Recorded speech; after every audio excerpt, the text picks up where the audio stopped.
Guru. Right, welcome to C Guru. SI and constable సిలబస్లో భాగంగా మనం అర్థమెటిక్ సిలబస్ అనాలిసిస్ చూస్తున్నాం. ఇప్పటివరకు percentages, profit and loss, simple interest, compound interest, ratio proportions and partnerships previous వీడియోస్లో చూస్తున్నాం. ఇప్పుడు మనము ఒక కాన్సెప్ట్ ఏంటంటే టైమ్ అండ్ డిస్టెన్స్ చూద్దాం first. So time and distance అనేది మోస్ట్ ఇంపార్టెంట్ కాన్సెప్ట్ అండ్ కొద్దిగా టఫెస్ట్ కాన్సెప్ట్ లాగా ఫీల్ అవుతారు చాలామంది అభ్యర్థులు. అంటే కొంత కష్టంగా ఫీల్ అయ్యే టాపిక్ టైమ్ అండ్ డిస్టెన్స్. కానీ ఏమీ లేదండి, టైమ్ అండ్ డిస్టెన్స్లో మనము 3 వాల్యూస్ కనుక్కోవాల్సి వస్తుంది. ఒకటి స్పీడ్, రెండవది డిస్టెన్స్, మూడవది టైం. రైట్.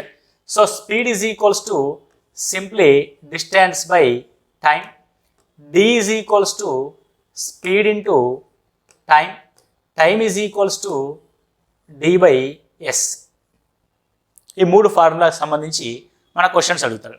అయితే ప్రశ్నలో స్పీడ్ కనుక్కోమంటాడు, లేదంటే డిస్టెన్స్ కనుక్కోమంటాడు, లేదంటే టైం కనుక్కోమంటాడు. చూడండి, అసలు స్పీడ్ అంటే ఫార్ములా అని కాకుండా స్పీడ్ అంటే కాన్సెప్ట్ ఏంటి అన్న విషయాన్ని మీరు గమనిస్తే, స్పీడ్ అంటే ఒక యూనిట్ కాలంలో ఒక వ్యక్తి ప్రయాణించే దూరాన్ని వేగంగా కొలుస్తారు.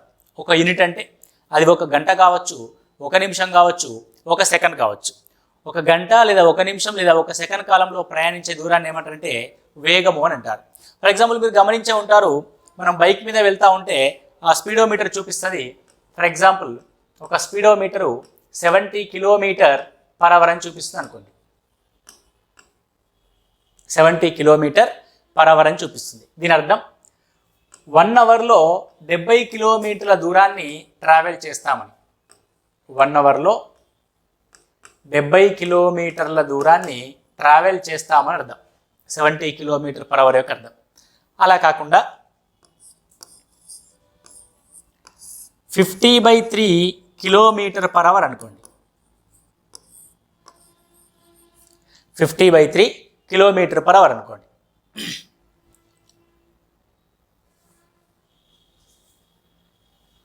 ఓకే, అలా కాకుండా 50/3 km/h అనుకుంటే దీని అర్థం 50 కిలోమీటర్ల దూరాన్ని 3 గంటల్లో ట్రావెల్ చేస్తామని అర్థం. ఎన్ని కిలోమీటర్ల దూరాన్ని? 50 కిలోమీటర్ల దూరాన్ని 3 గంటల్లో పూర్తి చేస్తాము అని అర్థం.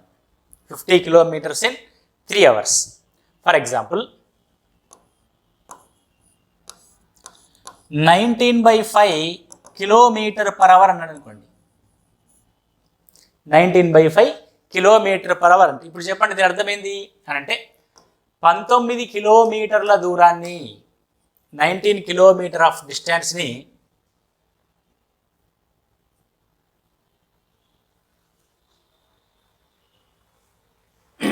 రైట్ 19/5 km/h యొక్క అర్థం ఏంటంటే 19 కిలోమీటర్ల దూరాన్ని 5 అవర్స్లో పూర్తి చేస్తామని అర్థం.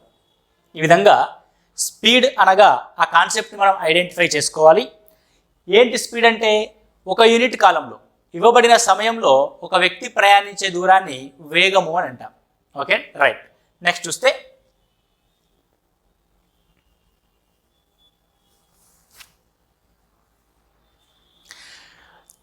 మన km/h యొక్క కన్వర్షన్స్ ఉంటాయి. కన్వర్షన్స్ ఏ విధంగా ఉంటాయంటే, 1 km/hని మీటర్/సెకండ్లోకి మార్చి చూడడం, మీటర్/సెకండ్ని km/hలోకి మార్చి చూడడం. చూస్తే km/hని మీటర్/సెకండ్లోకి మారిస్తే, km/h మీటర్/సెకండ్లోకి ఏ విధంగా మారుస్తామంటే, కిలోమీటర్ అంటే 1000 మీటర్స్ అండి, 1000 మీటర్స్. అవర్ అంటే 60 minutes, ఒక్కొక్క మినిట్కి 60 seconds. సో మీటర్/సెకండ్. క్యాన్సల్ చేస్తే 0 0 0 0 క్యాన్సల్, 2 5 2 3 అంటే km/h యొక్క అర్థం 5/6 3 18 metre per second. So km/h is equals to 5/18 metre per second. Reverse case రాస్తే మరి metre per second is equal to how many kilometre per hour అవుతాయి. రివర్స్లో రాస్తే metre per second is equals to 18/5 kilometre per hour అవుతాయి. ఇది very very important concept. మనం ఈ కాన్సెప్ట్ని చూసుకుంటూ ట్రైన్స్ సాల్వ్ చేస్తాం, ట్రైన్స్ అనే problems. Okay, very simple. For example మన దగ్గర 36 కిలోమీటర్ పర్ అవర్ అనే స్పీడ్ ఉంది. 36 కిలోమీటర్ పర్ అవర్ని మీటర్ పర్ సెకండ్లో మార్చాలి. ఎలా మారుస్తాం అని అంటే 36 రాసి కిలోమీటర్ పర్ అవర్ యొక్క ప్లేస్లో ఎన్ని మీటర్ పర్ సెకండ్లు 5/18 మీటర్ పర్ సెకండ్స్ అని రీప్లేస్ చేస్తాం. కాబట్టి కిలోమీటర్ పర్ అవర్ అంటే 36 into 5/18 metre per seconds.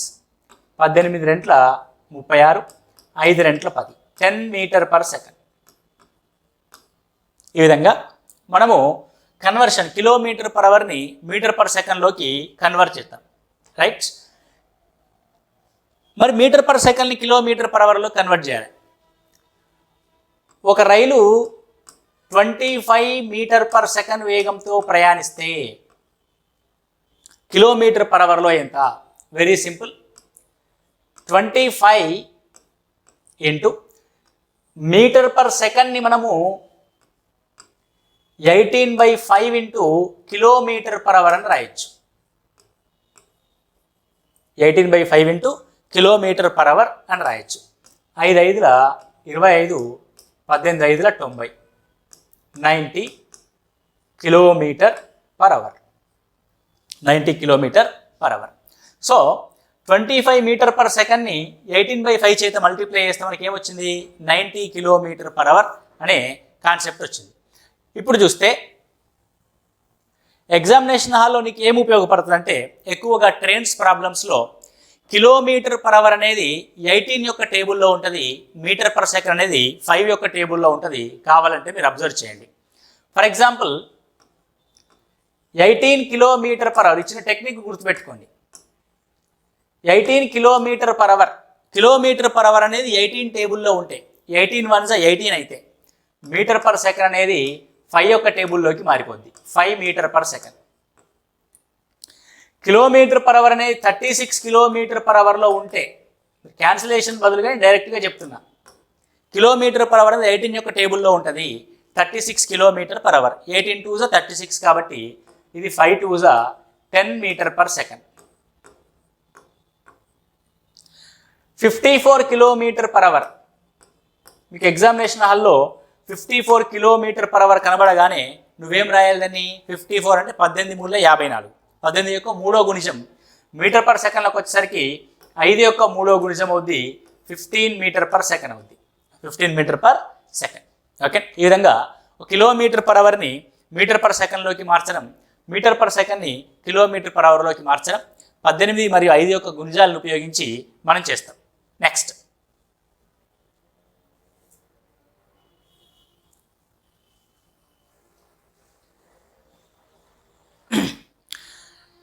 Time and డిస్టెన్స్లో ఉండే మరొక కాన్సెప్ట్ ఏంటి అంటే యావరేజ్ స్పీడ్ అనే కాన్సెప్టు అండ్ సాపేక్ష వేగము రిలేటివ్ స్పీడ్ అనే కాన్సెప్ట్. యావరేజ్ స్పీడ్ ఏ విధంగా ఉంటుందంటే ఒక వ్యక్తి సమానమైన దూరాల్ని, ఫర్ ఎగ్జాంపుల్ ఈ మొత్తం డిస్టెన్సు ఇందులో ఇటు సగం ఇటు సగం, ఈ సగం దూరాన్ని కనుక 20 కిలోమీటర్ పర్ అవర్ వేగంతో, ఈ రెండో సగాన్ని 30 కిలోమీటర్ పర్ అవర్ వేగంతో ప్రయాణిస్తే అతడి యొక్క సరాసరి వేగం ఎంత అని అంటాడు క్వశ్చన్. ఓకే, ఇలా ఇక్కడ కండిషన్ ఏంటంటే సరాసరి వేగం యొక్క కండిషను ప్రయాణించవలసిన దూరము వేరువేరు వేగాలతో ప్రయాణించవలసిన దూరము సమానంగా ఉండాలి. ఇదేమో మొదటి డిస్టెన్స్ సేమ్, రెండో డిస్టెన్స్ కూడా అంతే ఉండాలి. రైట్, ఇక్కడ డిస్టెన్స్ సేమ్ ఉండాలి. అలాంటి సందర్భంలో మనం ఉపయోగించేది ఏంటంటే ఫార్ములా ఉంటుంది, అది 2s1 s2/s1 + s2, s1 + s2. డైరెక్ట్గా ఫార్ములాలో ఉపయోగించి రాస్తే 2 × 20 × 30/s1 + s2 అంటే 50. 0 0 cancel, 5 4 20, 4 2 8, 8 3 24 kilometre per hour, 24 kilometre per hour. Okay, ఇది యావరేజ్ స్పీడ్ అనే ఫార్ములా. కానీ యాక్చువల్గా యావరేజ్ స్పీడ్ అనే విషయాన్ని మనం ఏ విధంగా చేయాలి, ఆ కాన్సెప్ట్ మనకి టైమ్ అండ్ వర్క్లో కూడా ఉపయోగపడే విధంగా ఏ విధంగా నేర్చుకుంటాం అంటే ఒక కాన్సెప్ట్ తీసుకెళ్ళి ఇంకో కాన్సెప్ట్లో కూడా నేర్చుకునేటట్టుగా ఉండాలి. మనం ప్రయాణించవలసిన దూరాలు సమానంగా ఉంటే, ఫస్ట్ దూరం సెకండ్ దూరం ఉంది, ఫస్ట్ హాఫ్ ఏమో 20 kilometre per hour, second half ఏమో 30 కిలోమీటర్ పర్ అవర్. ఇక్కడ ఏమంటున్నాను, మొదటగా ప్రయాణించే దూరము రెండోసారి ప్రయాణించే దూరం రెండూ కూడా సమానంగా ఉంటే, కాబట్టి 20, 30 అనే సమానమైన గుణిజం ఒకటి తీసుకుంటే దాన్ని మనం కాసాగంటాం. 20, 30 ఎల్సిఎం 60. అంటే దీని అర్థం మొదటిసారి ప్రయాణించవలసిన దూరము 60 కిలోమీటర్లు, రెండోసారి ప్రయాణించవలసిన దూరము 60 కిలోమీటర్లు. మొత్తం దూరాన్ని మొదటిసారి 60 కిలోమీటర్ ట్రావెల్ చేయడానికి 20×60 3 అవర్స్ పడితే, రెండోసారి 30 కిలోమీటర్ల స్పీడ్తో ప్రయాణించడానికి 2 అవర్స్ పడుతుంది. అంటే దీని అర్థం ఏంటంటే 20, 30 కిలోమీటర్ పర్ అవర్ వేరువేరు వేగాలు సమాన దూరాల్ని ట్రావెల్ చేస్తున్నాయి. మొదటిసారి స్పీడ్తో ప్రయాణించే దూరం 60, రెండోసారి స్పీడ్తో ప్రయాణించే దూరం 60, కాబట్టి మొత్తం దూరం 60 + 60. మొదటి దానితో ప్రయాణించవలసిన సమయం 20×60 3 అవర్స్, 30×60 2 అవర్స్. స్పీడ్ అంటే ఏంటి అర్థం, మొత్తం దూరము బై మొత్తం కాలం. మొత్తం కాలం ఎంత, 3 + 2 5, that is 120/5. 5×2 10, 5×4 20, 24 kilometre per hour, 24 kilometre per hour. Okay, very simple. ఇదే కాన్సెప్ట్ నీకు ఎక్కడ ఉంటుందంటే టైమ్ అండ్ వర్క్లో ఉంటుంది. ఒక చిన్న మార్పు చేసి చూస్తాం. ఓకే రైట్, ఇది టైమ్ అండ్ డిస్టెన్స్లో యావరేజ్ స్పీడ్ యొక్క కాన్సెప్ట్. ఇక యావరేజ్ స్పీడ్ యొక్క కాన్సెప్ట్ తీసుకొని రకరకాల అప్లికేషన్స్ ఉంటాయి. ప్రయాణించిన మొత్తం దూరం ఇస్తే మొత్తం సమయాన్ని కనుక్కోవడం, ప్రయాణించిన మొత్తం సమయాన్ని ఇస్తే దూరాన్ని కనుక్కోవడం, ఒక వేగంతో వెళ్తున్నప్పుడు మరొక వేగాన్ని కంపేర్ చేస్తూ ముందుగా వెళ్తున్నాడు ఆలస్యంగా వెళ్తున్నాడు అనే ప్రాబ్లంకి సంబంధించిన దూరం కనుక్కోవడం, అలా రకరకాల కాన్సెప్ట్స్ ఉంటాయి. మనము ఆ కాన్సెప్ట్లో టైమ్ అండ్ డిస్టెన్స్ కాన్సెప్ట్లోకి వెళ్ళినప్పుడు చూస్తూ వస్తాం. నెక్స్ట్ ఏంటంటే సాపేక్ష వేగం. సాపేక్ష వేగం అంటే రెండు వేరువేరు వస్తువులు ఎదురెదురుగా ప్రయాణిస్తున్నప్పుడు ఆ రెండింటి మధ్య దూరాన్ని ఏ విధంగా మనం పూర్తి చేస్తామన్నది చెప్పేది సాపేక్ష వేగం. బాగా జాగ్రత్తగా గమనించండి, రెండింటి మధ్య దూరము ఏ విధంగా పూర్తి చేస్తాము అని చెప్పేది సాపేక్ష వేగం. ఇది ఏ, ఇది బి. ఏ అనే టౌన్ నుంచి ఒక బస్సు బయలుదేరింది 30 కిలోమీటర్ పర్ అవర్ వేగంతో, లేకపోతే నువ్వు బయలుదేరావు 30 కిలోమీటర్ పర్ అవర్ వేగంతో. బి నుండి నీ ఫ్రెండ్ బయలుదేరాడు ఆపోజిట్లో 20 కిలోమీటర్ పర్ అవర్ వేగంతో. ఈ ఏ మరియు బిల మధ్య 100 కిలోమీటర్ల దూరం ఉంటే మీరిద్దరు ఎప్పుడు కలుసుకుంటారన్నది ప్రశ్న. సేమ్ టైంకు బయలుదేరాలి. సాపేక్ష వేగాన్ని అప్లై చేసినప్పుడు ఏం చేస్తామంటే రెండూ కూడా ఒకే సమయంలో బయలుదేరాలి. రెండు వైపుల నుంచి లేదా ఒకే వైపు నుంచి ప్రారంభమయ్యే రెండు వేగాలు ఒకే సమయంలో స్టార్ట్ అవ్వాలి. అలా స్టార్ట్ అయినప్పుడు మాత్రమే మనం సాపేక్ష వేగాన్ని అప్లై చేస్తాం. ఎలా అప్లై చేస్తాం మరి? ఫర్ ఎగ్జాంపుల్ ఒక గంట పట్టింది అనుకోండి, ఒక గంట తర్వాత ఇప్పుడు 30 కిలోమీటర్స్ పూర్తి చేస్తాడు, వీడు 20 కిలోమీటర్స్ పూర్తి చేస్తాడు. చూడండి 30 + 20 ఎంత పూర్తయింది? 50 పూర్తయింది. ఇంకో గంటలో వీడు 30 వస్తాడు, వీడు 20 వస్తాడు, మధ్యలో ఇక్కడ కలుసుకుంటారు.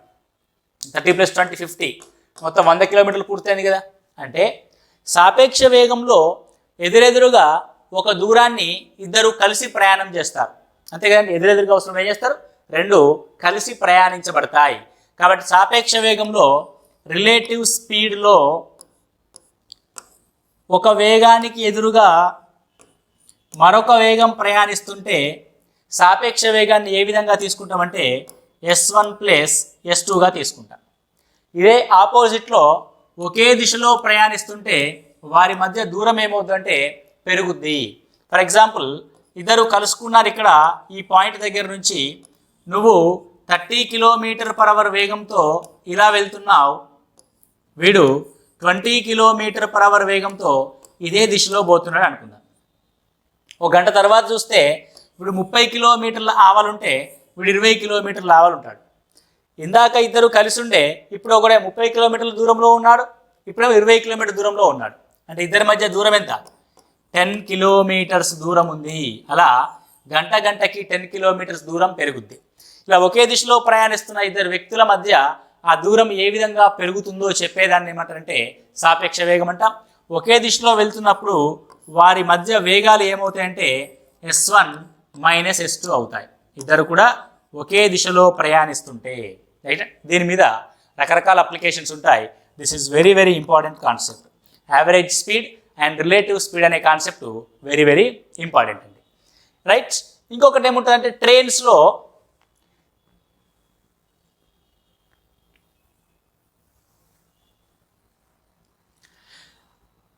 మనకు ట్రైన్స్ ప్రాబ్లమ్స్లో టైమ్ అండ్ డిస్టెన్స్లో ఏదైతే కాన్సెప్ట్ అప్లై చేసామో అదే కాన్సెప్ట్ని ట్రైన్స్లో అప్లై చేస్తాం. ఇక్కడ ఒక కారు పోయింది, ఒక సైకిల్ పోయింది, ఒక బైక్ పోయింది అని చెప్తే అక్కడ ఒక రైలు ప్రయాణించిందని చెప్తాడు. కానీ ట్రైన్స్ ప్రాబ్లమ్స్లో ఉండే కాన్సెప్ట్ ఏంటి అంటే రెండు రకాల దూరాల్ని ప్రయాణించడం. ఒకటి ఇది మన ట్రైన్.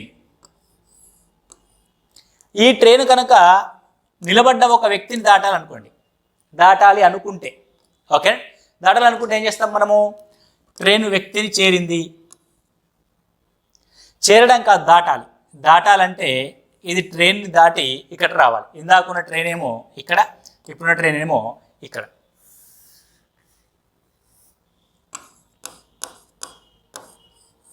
ఇందాక ఇక్కడ స్టార్టింగ్ పాయింట్ ఉంది, అంటే ఇక్కడున్న ట్రైన్ ఇక్కడ దాకా వచ్చింది అంటే ఎంత దూరం ట్రావెల్ చేసింది? సో ప్రయాణించిన దూరము ఆ రైలు పొడవుకి సమానం. ఒక నిటారుగా ఉన్న వ్యక్తిని కానీ, ఒక నిటారుగా ఉన్న స్తంభాన్ని కానీ, భూమికి నిటారుగా ఉన్న ఒక టెలిగ్రాఫ్ స్తంభాన్ని కానీ, భూమిపై ఉన్న ఒక సిగ్నల్ పోల్ని కానీ, భూమిపై ఉన్న ఒక మైల్ రాయిని కానీ దాటాలంటే ఆ రైలు ప్రయాణం చేయవలసిన దూరము రైలు పొడవుకి సమానమైన దూరం ట్రావెల్ చేయాలి. Okay, distance D = L × T. ఒకవేళ ఇదే రైలు కనుక ఒక బ్రిడ్జిని దాటాలనుకోండి, ఇది ఒక బ్రిడ్జి, రైట్. ఇప్పుడు ఇక్కడ రైలు యొక్క స్టార్టింగ్ పాయింట్ ఇక్కడే ఉంది కదండి, రైట్. ఇది రైలు స్టార్టింగ్ పాయింట్. ఇప్పుడు రైలు ఈడికి వచ్చింది, ఇక్కడ నుంచి ఇక్కడికి వచ్చింది, దాటింది ఆ రైలు? దాటడం అంటే ఏంది? కంప్లీట్గా బ్రిడ్జ్ బయటికి రావడం, బయటకు వచ్చి ఇక్కడ ఉంది అంటే స్టార్టింగ్ పాయింట్. రైలు యొక్క ఇంజన్ పాయింట్ ఇందాక ఇక్కడ ఉండే, రైలు యొక్క ఇంజన్ పాయింట్ ఇక్కడ ఉంది, రైట్.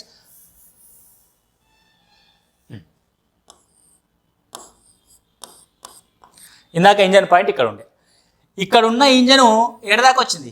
ఈ చివరి దాకా వచ్చింది, రైట్. ఇందులో ఏమేమి కలిసినాయి చూడండి, ఇక్కడి వరకు బ్రిడ్జి,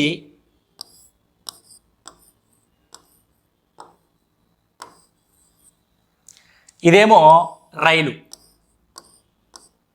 అంటే ఒక రైలు కొంత పొడవైన బ్రిడ్జిని దాటాలంటే అది ప్రయాణించవలసిన దూరము D = length of the bridge plus length of the train. అంటే ఒక రైలు ఒక బ్రిడ్జిని దాటాలంటే రైలు పొడవు మరియు బ్రిడ్జి పొడవుకి సమానమైన దూరాన్ని ట్రావెల్ చేయవలసి ఉంటుంది. ఈ రెండు అంశాల మీద మీకు ట్రైన్స్ ప్రాబ్లమ్స్ డిపెండ్ అయి ఉంటాయి కాబట్టి చాలా జాగ్రత్తగా అర్థం చేసుకోవాలి. మనం ట్రైన్స్ టాపిక్లోకి అయినప్పుడు చాలా డీటెయిల్గా డిస్కస్ చేస్తాం. Okay, right. Next time and డిస్టెన్స్కి సంబంధించి ఇంకో టాపిక్ ఏంటంటే బోట్స్ అండ్ స్ట్రీమ్స్. అందులో కూడా మళ్ళీ సేమ్ టైమ్ అండ్ డిస్టెన్స్లో ఉపయోగించిన ప్రాబ్లమ్స్ని ఇక్కడ ఉపయోగిస్తాం, కానీ వేగంలో మార్పు ఉంటుంది. మామూలుగా రోడ్డు మీద ప్రయాణిస్తున్న ఒక వ్యక్తికి వాడి బలం తప్ప వేరే ఏ బలం పనిచేయదు. నేను ఇక్కడ నడుస్తున్నానంటే నాకు ఎంత బలం ఉందో ఆ బలానికి తగ్గట్టుగా నడుస్తా, అంతేగానండి. ఫాస్ట్గా పరిగెత్తాలనుకుంటే ఫాస్ట్గా పరిగెడతా, స్లోగా రావాలంటే స్లోగా వస్తా. దేనివల్ల? నాకు ఉన్న సొంత బలం వల్ల. నా మీద ఎలాంటి బాహ్య బలం పనిచేయనప్పుడు. అదే నేను వాటర్లో పడ్డాను అనుకోండి, వాటర్లో పడితే నాకు వాటర్ అంత ఫోర్స్ లేకపోతే నేను వాటర్తో పాటు కొట్టుకెళ్ళిపోతా. అంటే వాటర్లో ఉన్న బలం వల్ల నేను ఏం చేస్తున్నా? ఫాస్ట్గా ముందుకెళ్తున్నా. అదే కాన్సెప్ట్ మనం ఇక్కడ అప్లై చేస్తాం. ఒక వాటర్ ఉంది, ఇది వాటర్ ఫ్లో. వాటర్కి ఒక నిర్దిష్టమైన వేగం ఉంటుంది, స్పీడ్ ఆఫ్ వాటర్ SW అని రాస్తా. సింపుల్గా X'లు Y'లు అనుకోకూడదు, కాన్సెప్ట్ ప్రకారం తీసుకోవాలి. Speed of water. ఈ వాటర్లో కనుక ఒక వ్యక్తి ఈదాలనుకుంటే, లేదంటే ఒక పడవ ప్రయాణం చేయాలనుకుంటే ఇది ఒక పడవ. ఈ పడవ ప్రయాణం చేయాలనుకున్నా, ఆ పడవకు ఇంజన్ ఉంటుంది. ఆ ఇంజన్ సాధారణ సామర్థ్యంతో పనిచేస్తుంది, నీళ్ళల్లో కాదు, బయట అయినా ఎక్కడైనా సరే. అంటే సాధారణంగా దీనికి ఉండే వేగము స్పీడ్ ఆఫ్ బోట్, ఒక మనిషి ఉంటే స్పీడ్ ఆఫ్ మెన్, రైట్. ఈ బోటు వాటర్ పోతున్న దిశలో కనుక పోతే తనకు ఉన్న సాధారణ వేగంతో పాటు వాటర్ వేగం కలుపుకొని ఫాస్ట్గా వెళ్తుంది ముందుకి. ఇప్పుడు చూసారా మీరు, నీళ్ళలో పడవేశారనుకోండి, మామూలుగా వర్షాలు పడ్డప్పుడు మనం మామూలు పడవేస్తాం కదా, పడవేస్తే వాటర్ వైపుకి నువ్వు పడవేసి వెనకాల నుంచి నువ్వు నీళ్ళని తోసావనుకోండి, ఏమైంది, పడవ ఫాస్ట్గా ముందుకు వెళ్ళిపోద్ది కదా. అదే నువ్వు ఎదురుగా వాటర్లా వస్తుంటే నువ్వు అటు నుంచి ఇటుతోయి అంత ఫాస్ట్గా కదలదు, స్లోగా కదులుద్ది. అర్థమవుతుంది. నేను వాటర్లా వెళ్తుంటే నేను పడవని వేసి వాటర్లో ఇలా తోసా, ఇంతకు ముందు వెళ్ళిన ఫోర్స్తో అది ముందుకు రాదు, అర్థమైంది, స్లోగా వస్తుంది. అంటే ఏమైంది, ఇక్కడ వాటర్ యొక్క వేగం అడ్డుకుంటుంది రివర్స్లో వచ్చేటప్పుడు, రైట్. అంటే వాటర్తో పాటు వెళ్ళేటప్పుడు పడవ వేగానికి తోడుగా వాటర్ వేగము తోడవుద్ది. బోటు వేగానికి ఏం తోడైద్ది, వాటర్ యొక్క వేగం తోడైద్ది, రైట్. దీన్ని ఏమంటారంటే డౌన్ స్ట్రీమ్ స్పీడ్ అంటాం. డౌన్ స్ట్రీమ్ స్పీడ్, ప్రవాహ దిశలో వేగము. ఏ దిశలో వేగం అండి, ప్రవాహ దిశలో వేగం. డౌన్ స్ట్రీమ్ స్పీడ్, ప్రవాహ దిశలో వేగం. ఒకవేళ ఇదే పడవ కనుక వాటర్కి రివర్స్లో వస్తే, ఇందాక చెప్పాం కదా, ముందు వాటర్తో పాటు వెళ్ళినంత ఫోర్స్గా వెనక్కి రాలేదు పాపం పడవ, ఏమవుద్ది, పడవని కొంత వేగం అడ్డుకుంటుంది. ఏ వేగం అడ్డుకుంటుంది, వాటర్ యొక్క వేగం అడ్డుకుంటుంది. అంటే బోట్ యొక్క వేగము రివర్స్లో వస్తున్నప్పుడు వాటర్ చేత అడ్డుకోబడుతుంది, దాన్ని అప్ స్ట్రీమ్ స్పీడ్ అంటాం. ఇది ప్రవాహ వ్యతిరేక దిశలో వేగం.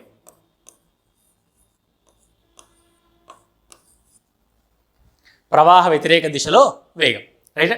ప్రవాహ దిశలో వేగం ఏమవుద్దంటే స్పీడ్ ఆఫ్ బోటుకి స్పీడ్ ఆఫ్ వాటర్ తోడై రెండు కలిసిపోతాయి. ప్రవాహ వ్యతిరేక దిశలో వేగం ఏమవుద్దంటే స్పీడ్ ఆఫ్ బోటుకి స్పీడ్ ఆఫ్ వాటర్ యొక్క వేగం తగ్గి అప్ స్ట్రీమ్ స్పీడ్, వ్యతిరేక దిశలో వేగం అవుద్ది. ప్రవాహంతో పాటు ప్రయాణిస్తున్నప్పుడు బోటు యొక్క వేగం ఎక్కువ ఉంటుంది, వాటర్ యొక్క వేగం తోడై. ప్రవాహ వ్యతిరేక దిశలో వస్తున్నప్పుడు వాటర్ యొక్క వేగం అడ్డుకుంటుంది, కాబట్టి బోటు యొక్క వేగం ఏమవుద్ది, తగ్గుద్ది, రైట్. ఈ కాన్సెప్ట్ ఆధారంగా చేసుకొని మనకు రకరకాల మోడల్స్ ఉంటాయి. టైమ్ అండ్ డిస్టెన్స్లో యావరేజ్ స్పీడ్ అనే కాన్సెప్ట్ ఏ విధంగా ఉపయోగించామో ఇక్కడ ఆ కాన్సెప్ట్ని ఉపయోగించి చాప్టర్ మొత్తం చేస్తాం. ఓకే, రెండింటికి లింక్ చేసి చూస్తాం.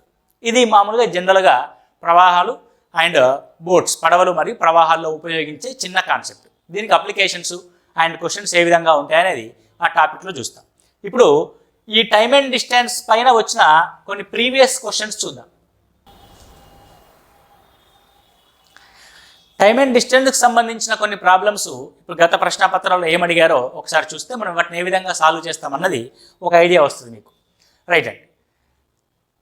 ఒక వ్యక్తి 24 కిలోమీటర్ల దూరాన్ని కాలినడకన ప్రయాణించడానికి బయలుదేరిన 1 గంట 40 నిమిషాల తర్వాత గమనించింది ఏంటంటే అతడు ప్రయాణించిన దూరము మిగిలిన దూరంలో 5/7 వంతు అయినా అతని నడక వేగం ఎంత. చూడండి, ఏం కనుక్కోమంటాడు ఇక్కడ, వేగం కనుక్కోమంటున్నాడు, speed. First time and distance ప్రాబ్లమ్స్లో ఏం కనుక్కోమంటున్నాడో దాని బేసిక్ ఫార్ములా రాసుకోవాలి. Speed is equals to d/t. Okay, మనకి 3 అంశాలకు కల్పించి ఒక మ్యాజిక్ ట్రయాంగిల్ ఉంటుంది. మ్యాజిక్ ట్రయాంగిల్లో 3 అంశాలు ఉంటాయి. ఓకే, మీకు తెలుసు కదా, బండి మీద పోతుంటే సౌండ్ వస్తుంది కదా, డిటిఎస్లో సౌండ్ వస్తుంది, డిటిఎస్, పల్సర్ డిటిఎస్ అంటాం కదా, అట్లా. Speed is equal to d/t. Speed is equal to d/t. d is equal to st అంటే speed into time. Time is equal to d/s, right. అలా మ్యాజికల్ ట్రయాంగిల్ ఆ విధంగా ఉంటుంది. మనకి స్పీడ్ కావాలంటే ఏం చేయాలి, d/t. మనకు కావాల్సింది కూడా స్పీడే కదా. అతని వేగము ఎంత, రైట్. ఇప్పుడు చూడండి, ఒక వ్యక్తి మొత్తం ప్రయాణించాల్సిన దూరం 24 కిలోమీటర్లు. 1 గంట 40 నిమిషాలు ప్రయాణించిన తర్వాత, 1 గంట అంటే 60 నిమిషాలు ప్లస్ 40 నిమిషాలు అంటే మొత్తం ప్రయాణించిన టైము 100 మినిట్స్. 100 మినిట్స్లో ఏం గమనించాలంటే అతను అతను ప్రయాణించిన దూరము మిగిలిన దూరంలో 5/7 వంతు. ఈ ఫ్రాక్షన్ని ఐడెంటిఫై చేయడం వెరీ వెరీ ఇంపార్టెంట్. ఓకే, ప్రయాణించిన దూరం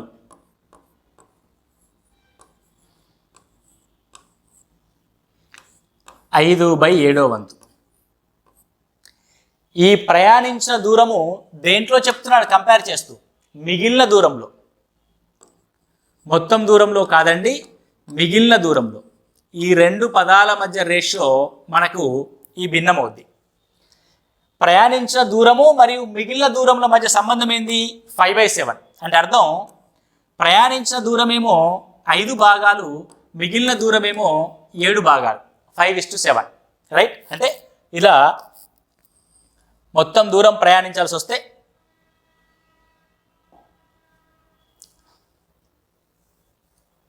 రైట్,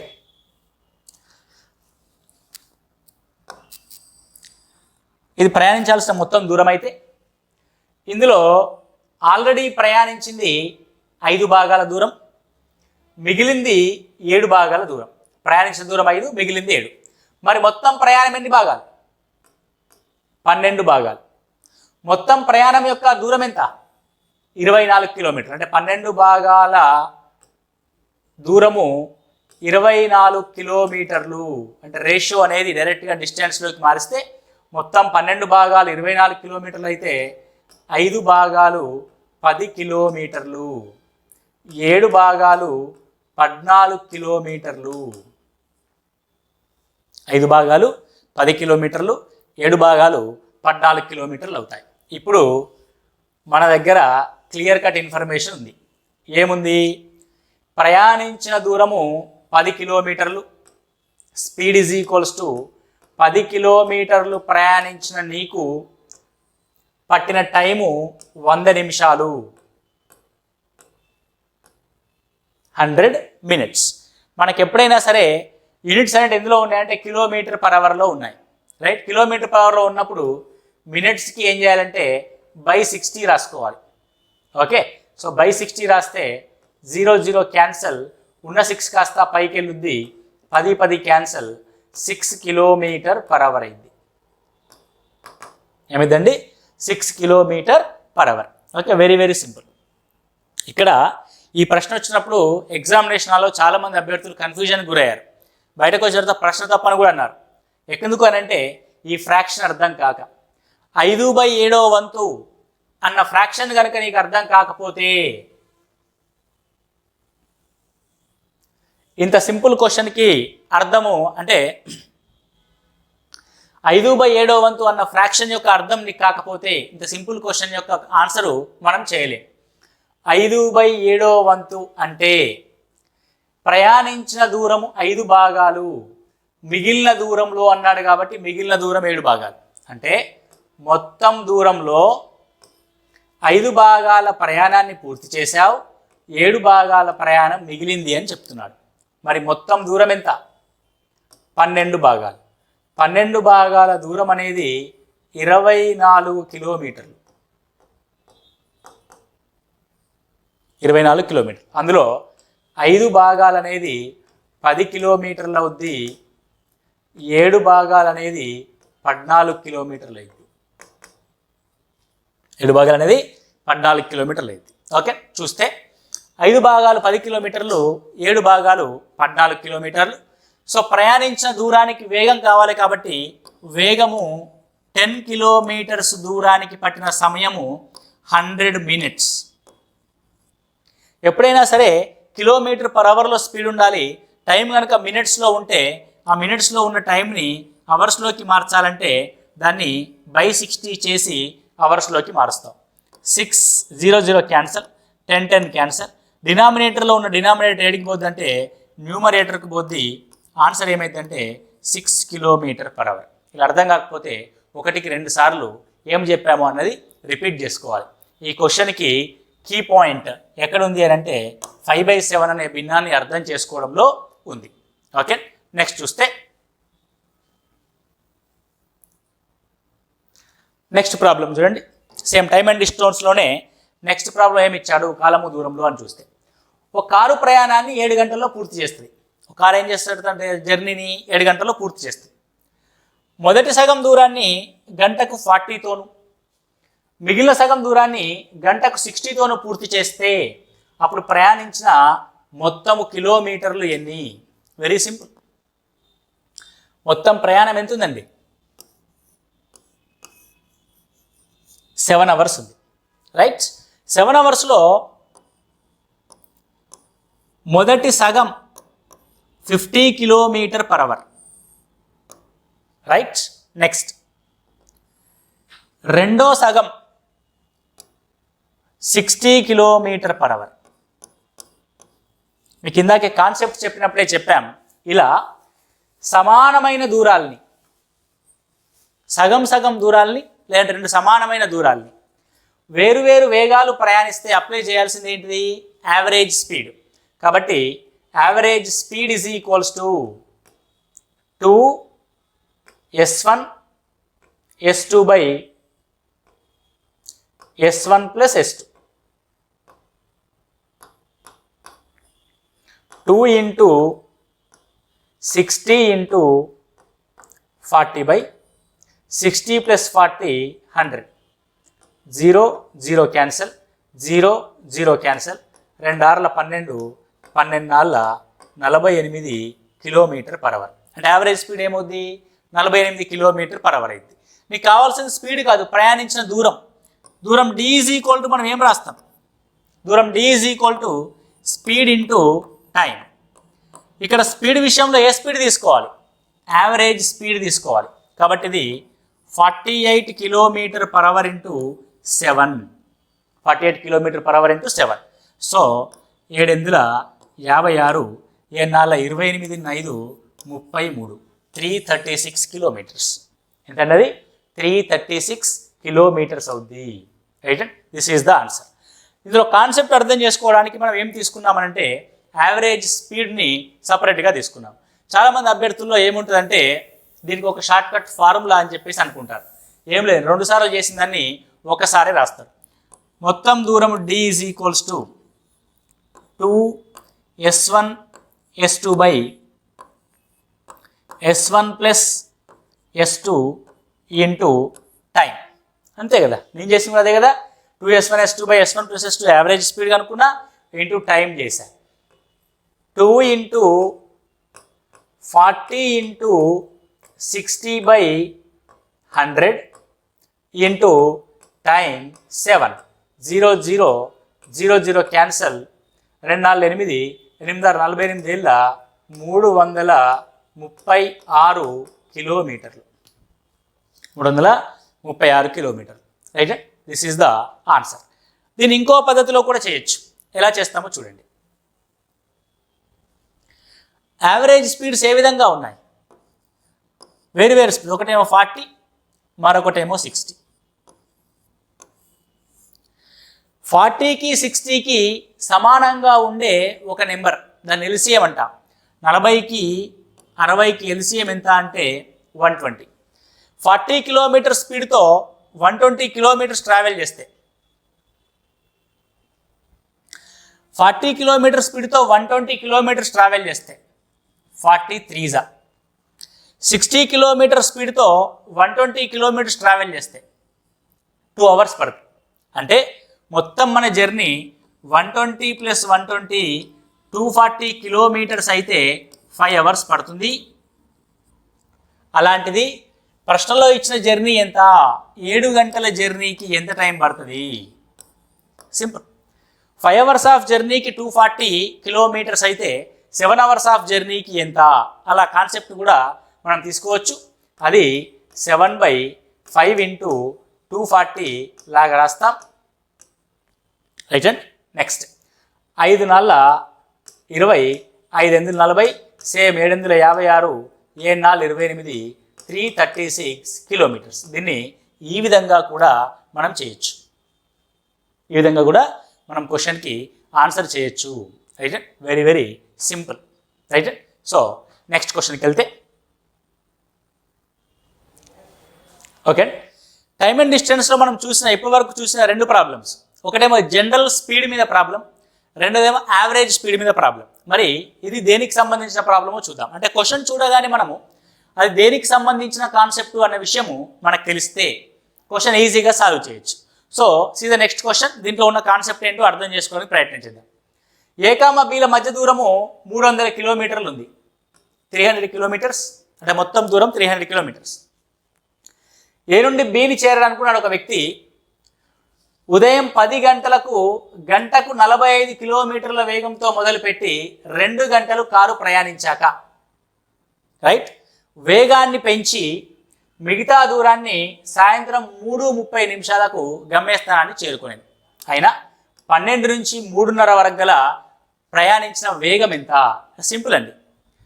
10 గంటలకు స్టార్ట్ అయిన 2 గంటలంటే 12 వరకు ఉన్న speed 45 km/h.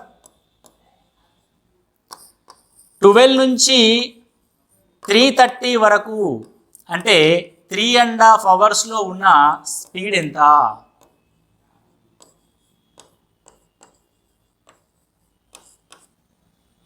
Okay, speed is equal to ప్రయాణించిన దూరము బై ప్రయాణించిన కాలం. ప్రయాణించిన దూరం బై ప్రయాణించిన కాలం. స్పీడ్ ఈజ్ ఈక్వల్ టు దూరం. ఏందా దూరం మరి? ఆల్రెడీ 2 అవర్స్ ట్రావెల్ చేసింది కాకుండా మిగతాది. మొదటి 2 అవర్స్లో ట్రావెల్ చేసింది గంటకి 45 చొప్పున 45 రెంట్ల 90 కిలోమీటర్లు ట్రావెల్ చేస్తాం. అంటే 300లో 90 పోతే మిగిలింది 210 బై టైం. ఎంత టైం పడుతుంది? 3.5 అవర్స్ పడుతుంది. 3.5 అవర్స్ అంటే 3 x 6 1 7 7/2 2 అనేది పైకి వెళ్ళుద్ది ఎప్పుడైనా. ఓకే, కొట్టేస్తే 7 3 21 0 30 60. సో ఆన్సర్ ఎంత అంటే ఇక్కడ నుంచి రండి 60 km/h. 60 km/h right. ఇలా మనం ఈ క్వశ్చన్, ఇది కూడా జనరలైజ్డ్ క్వశ్చనే. కొంత సమయం పాటు కొంత దూరం ట్రావెల్ చేసి మిగతా టైంకి మనము వేగాన్ని కనుక్కుంటున్నాం రైట్. సేమ్ క్వశ్చన్, జనరల్గా క్వశ్చన్. ఇది కాన్సెప్ట్ ఏం లేదు, జస్ట్ స్పీడ్ కనుక్కోవడం. స్పీడ్ కనుక్కోవడం అంటే ఏంది? ప్రయాణించాల్సిన దూరం ఎంత ఉండాలి, ఎంత టైంలో ప్రయాణం చేస్తాం అన్నది speed. Okay, next question. Time and డిస్టెన్స్లో ఇది based on trains problem. Okay, చూస్తే ఏకరూప వేగంతో ప్రయాణించే 180 మీటర్ల పొడవు గల ఒక రైలు బండి. ఏకరూప వేగంతో అంటే సమాన వేగంతో ప్రయాణిస్తుంది అనమాట. టెలిఫోన్ స్తంభాన్ని 18 సెకండ్లో దాటింది. ఓకే, కొన్ని పెట్టెలు తొలగించగా దాని పొడవు 150 మీటర్ల కుదించబడింది. మనకు రైలు బండి ఏ విధంగా ఉంటుంది? ఇలా ఇంజను, దాని వెనకాల పెట్టెలు ఉంటాయి. ఇలా స్టార్టింగ్లో ఉన్న రైలు యొక్క పొడవు 180 మీటర్లు. అది ఒక టెలిఫోన్ స్తంభాన్ని 18 సెకండ్లో దాటింది. 18 సెకండ్స్లో దాటింది. ఆ తర్వాత ఏం చేశాడంటే కొన్ని పెట్టెలు తొలగించాం. ఇలా 2 పెట్టెలు తొలగించాం. తొలగిస్తే ఇప్పుడు దీని పొడవు ఏమైందంటే 150 మీటర్లుగా మారింది. 150 మీటర్లుగా మారినప్పుడు అదే వేగంతో ఈ రైలు 120 మీటర్ల పొడవు గల వంతెన్ను దాటడానికి పట్టే సమయం. ఇప్పుడు ఈ రైలు ఏం చేయాలంటే ఒక వంతెన్ను దాటాలి. ఈ వంతెన యొక్క పొడవు ఎంత? 120 మీటర్లు. ఏం కనుక్కోమంటున్నాడు? పట్టే సమయం కనుక్కోమంటున్నాడు. జనరల్గా టైం కావాలంటే time t is equals to d/s, దూరము బై వేగం. ఎంత దూరం ట్రావెల్ చేయాలి? ఒక రైలు వంతెనను దాటాలంటే, ఈ రైలు వంతెనను దాటాలంటే రైలు పొడవు ప్లస్ వంతెన పొడవుకి సమానమైన దూరాన్ని ట్రావెల్ చేయాలి. రైలు పొడవు ఎంత? సో కుదించిన తర్వాత రైలు పొడవు 150 మీటర్లు ప్లస్ వంతెన పొడవు ఎంత? 120 మీటర్లు బై స్పీడ్ ఎంత? మరి స్పీడ్ ఎక్కడి నుంచి కనుక్కోవాలి? ఫస్ట్ ఇన్ఫర్మేషన్లో బట్టి స్పీడ్ కనుక్కోవాలి. ఏంది ఫస్ట్ ఇన్ఫర్మేషను? 180 మీటర్లని 18 సెకండ్లలో దాటును. టెలిఫోన్ స్తంభాన్ని దాటినప్పుడు రైలు ప్రయాణించే దూరము రైలు పొడవుకి అంటే 180 మీటర్లకి ఎన్ని సెకండ్లో? 18 సెకండ్లో దాటినట్లయితే రైలు యొక్క వేగము 10 మీటర్ పర్ సెకండ్ అవుద్ది. కాబట్టి ఏం తీసుకుంటాం మనం ఇక్కడ 10 మీటర్ పర్ సెకండ్, పైన మీటర్లు కింద మీటర్ పర్ సెకండ్లు కాబట్టి కన్వర్షన్తో మనకు పెద్దగా పని లేదు. సో సింపుల్ 270/10 ఎంతండి? 27 సెకండ్లు. అంటే స్టార్టింగ్ ఫస్ట్ స్టేట్మెంట్లో నుంచి మనం స్పీడ్ రాస్తాం 10 మీటర్ పర్ సెకండ్. ఆ తర్వాత స్టేట్మెంట్లో నుంచి ప్రయాణించవలసిన దూరం రాస్తాం. రైలు పొడవు 150 మీటర్లు. వంతెనను దాటాలంటే వంతెన యొక్క పొడవు 120 మీటర్లు. ఆ రెండు పొడవులకి మొత్తం పొడవు ప్రయాణించవలసి ఉంటుంది. మొత్తం పొడవు 150 + 120 మీటర్స్ ఆఫ్ డిస్టెన్స్ని 10 మీటర్ పర్ సెకండ్ వేగంతో పూర్తి చేయాలి. అది 270/10 27 metre per second. Okay, right. దీనికి ఇదంతా అక్కర్లా.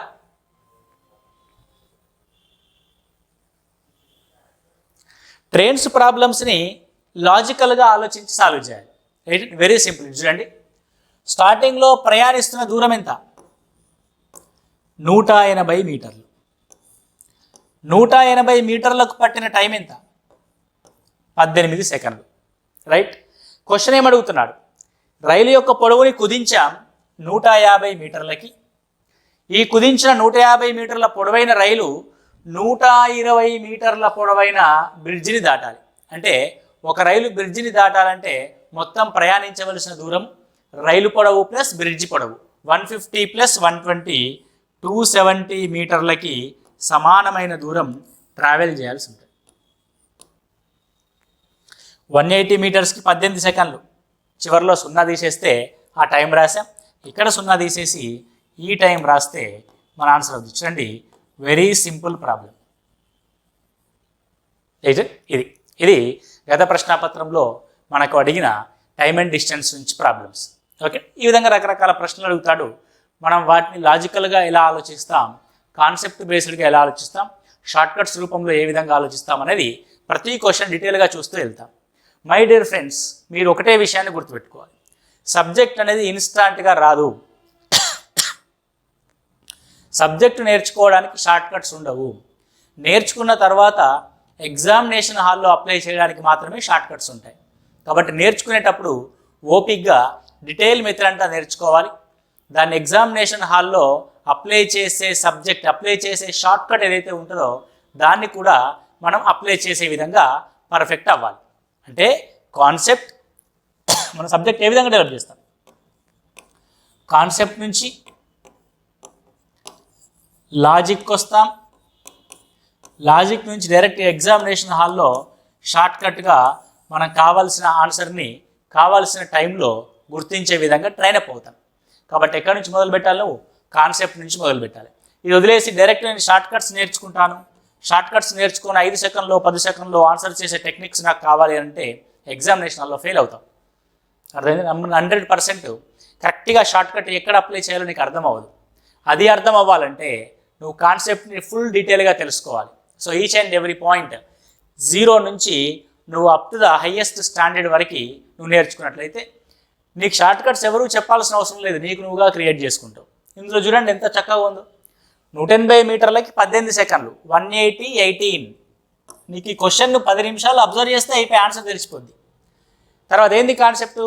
ఒక రైలు బ్రిడ్జిని దాటాలంటే రైలు పొడవు ప్లస్ బ్రిడ్జి పొడవుల మొత్తానికి సమాన దూరం ట్రావెల్ చేయాలి. రైలు పొడవు ఎంత? 150, బ్రిడ్జి పొడవు ఎంత? 120, మొత్తం ఎంత? 270కి ఎంత టైం పడుతుంది? 180కి 18 అయితే 270కి 27, అంతే కదా. దీనికి ఏ షార్ట్కట్ అవసరం? ఏది అవసరం లేదు. ఎప్పుడు నీవు కాన్సెప్ట్ని బిల్డప్ చేసిన తర్వాత నువ్వు ఎలాంటి క్వశ్చన్ అయినా ఇలా చిన్న చిన్న టెక్నిక్స్ ఉపయోగించి సాల్వ్ చేయొచ్చు. మనము ఆ కాన్సెప్ట్ లెవెల్ నుంచి డైరెక్ట్గా టెక్నిక్స్ ఏ విధంగా అప్లై చేస్తామనేది స్టెప్ బై స్టెప్ నేర్చుకుంటూ వస్తాం. కాబట్టి ప్రిపరేషన్ని చాలా ఓపిక్గా మొదలుపెట్టండి, చాలా ఓపిక్గా ప్రయత్నించండి, చాలా ఓపిక్గా పూర్తి చేయండి. ఎగ్జామినేషన్ని నమ్మకంతో రాస్తారు, అదే నమ్మకంతో విజయాన్ని కూడా సాధిస్తారు. Okay, thank you. Keep watching C Guru.